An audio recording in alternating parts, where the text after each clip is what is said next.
So, as we all know, the history of gaming is littered with cult classics, brilliant diamonds left to shine in the darkness by the general public. But you know what? This list is not about them. Instead, we're taking a look at some of gaming's most notorious overachievers, towering edifices of mediocrity whose staggering commercial success belied the deficiencies of their design. Translation, they kinda sucked. So let's take a look at them. As I'm Jules, this is WhatCulture.com, and these are 10 video games that sold millions despite being terrible.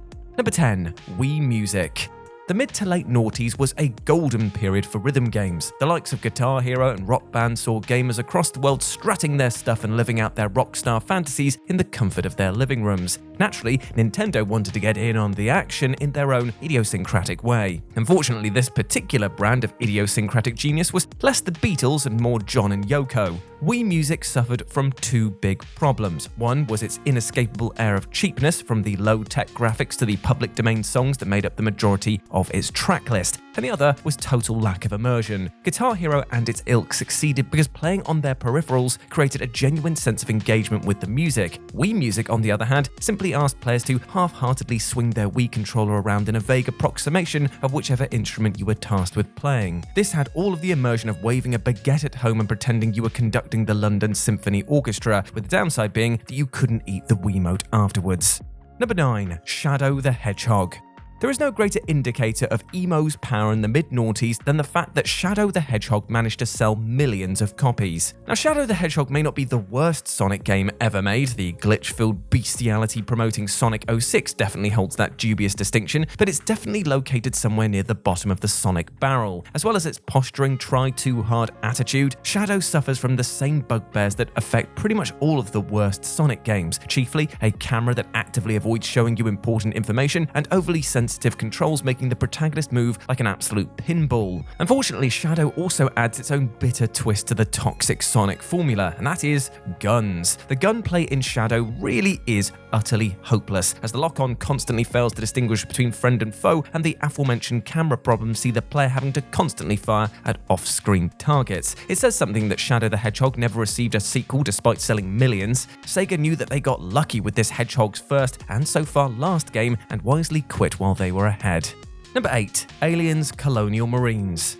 Just look at this footage. It tells you everything that you need to know about the state that Aliens Colonial Marines launched in. The millions of people who had the misfortune to purchase this game may have expected a nerve-shredding Aliens experience, but what they got were interstellar improv routines. The AI of the eponymous xenomorphs were utterly broken, leading to scenes like the ones you're seeing here. Incredibly, the xenomorphs' wonky AI was later discovered to be the result of a single typo in the game's code, with a renegade A completely breaking Colonial Marines' artificial intelligence systems. 6 years and millions of dollars in development costs flushed down the drain because of a random spell check error. Now that was a waste of resources that even Weyland Yutani would balk at.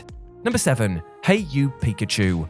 I mean, how far can you stretch the definition of game here? It's a question that Nintendo has often asked itself to varying degrees of success. Sometimes it leads to greatness, like the beguiling charms of Animal Crossing, and other times, well, it winds up with players yelling futile commands at a yellow rat determined to ignore them. Hey You Pikachu was a voice recognition game for the N64 that successfully rode the Pokemon hype train to the tune of around 2 million sales, which is pretty impressive for an $80 game that contained maybe 2 hours of content. Hey You Pikachu tasked players with instructing Pikachu to complete simple puzzles through the microphone that came bundled with the game, which led to the vastly inflated price tag. Unfortunately, Pikachu's limited vocabulary, meaning that he could only recognize around 200 words, and the mic's limitations itself meant that the yellow mascot was as likely to zap you with a thunderbolt as he was to follow your commands. Combined with the game's lack of content, Hey You Pikachu was an overpriced novelty that signaled the death knell for Nintendo's foray into voice recognition gaming. Number 6. Homefront. A blatant attempt at jumping on the Call of Duty bandwagon, Homefront didn't just miss the mark, it stumbled, fell in front of the wagon and got trampled to death by the horses, who then used its remains as a toilet. Homefront makes the classic mistake of any pale imitation in that it chooses the wrong things to copy from its inspiration. In this case, it means that Homefront is overtly scripted to the point that you feel like the designers are only begrudgingly letting you play it. Every single action is narrated out loud for you by your squad of teammates, while the camera points you you exactly where you need to go, and a button prompt details exactly what you have to do. It's like the developers just don't trust you and feel the need to force you into having the exact experience that they envisioned. And the nadir comes when HOMEFRONT, and yes, this actually happens, demands that you press X to jump into a mass grave. It's exactly as crass, tone-deaf, and moronic as it sounds. And to add insult to the intelligence of the player, the only QTE that this game needed was press X to get your refund. Number 5. Call of Duty Ghosts.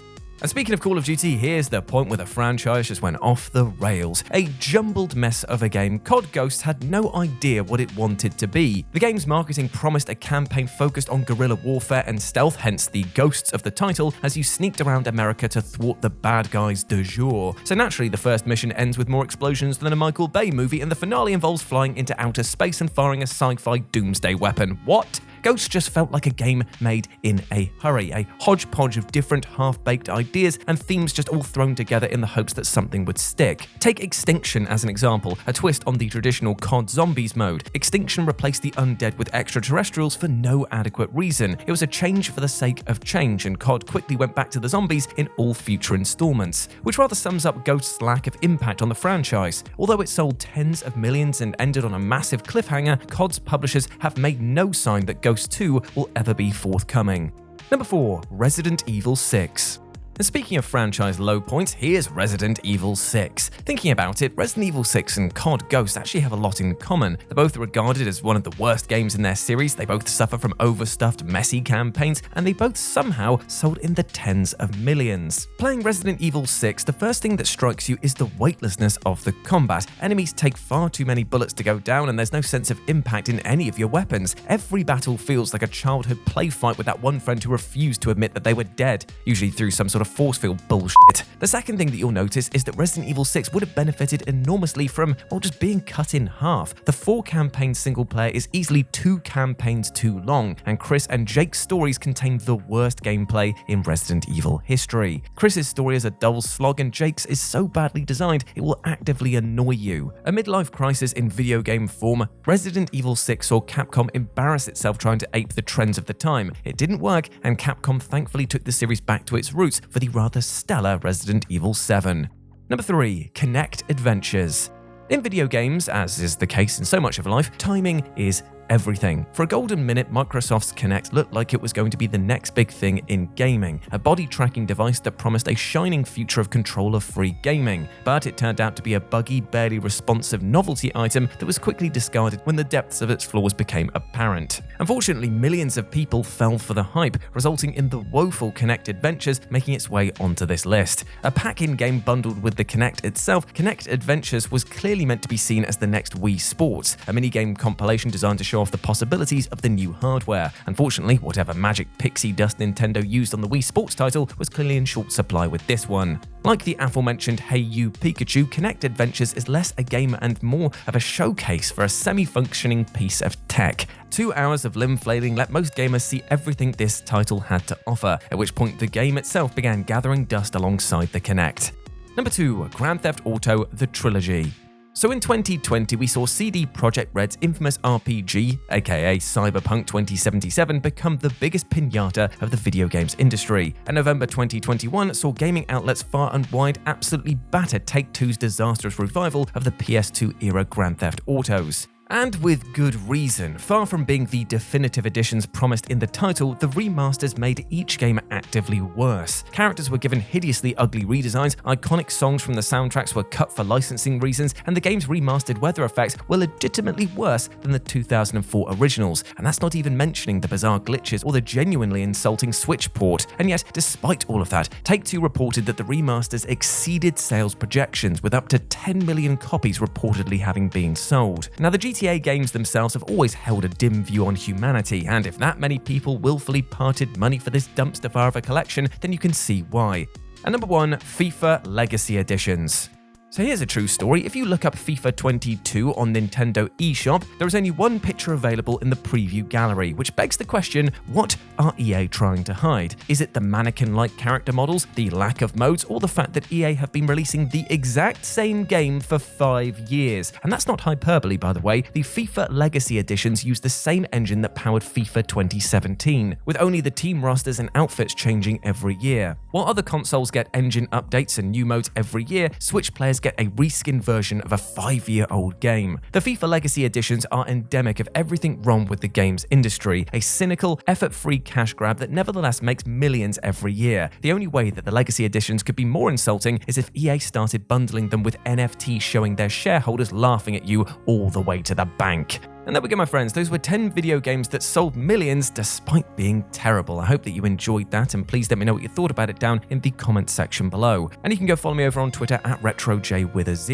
But before I go, I just want to say one thing. Hope you're treating yourself well, my friend, with love and respect, because you deserve all the best things in life. Despite these other video games being terrible, you are perfect, my friend. You deserve love, happiness, and success like we all do as human beings. And I want you to go out there and smash your life goals today. I believe in ya. As always, I've been Jules. You have been awesome. Never forget that. And I'll speak to you soon. Bye.